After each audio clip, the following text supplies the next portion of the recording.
names. Charles, is this shifting? I mean, the conventional wisdom is that this is such a great deal if you read all the stories about it. Is it shifting?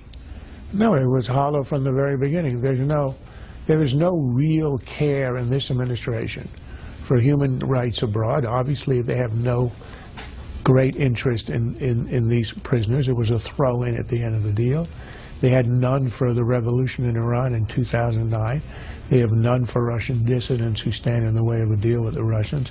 Look, the reason that Josh Earnest was pretending that this is a humanitarian, independent gesture on the part of the Castros is because we don't want to offend the Cubans into thinking it was somehow a deal. Well, why in God's name did we immediately release the 3 Cuban spies and not insist that there be an immediate release of the 53 Cubans? Why is it in stages? Here are people who are entirely innocent of a real crime other than opposing the regime and releasing real criminals. I think the worst part is what James Rosen reported.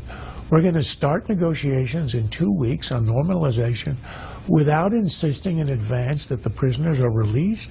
That's not a precondition. We're going to start and get absolutely nothing.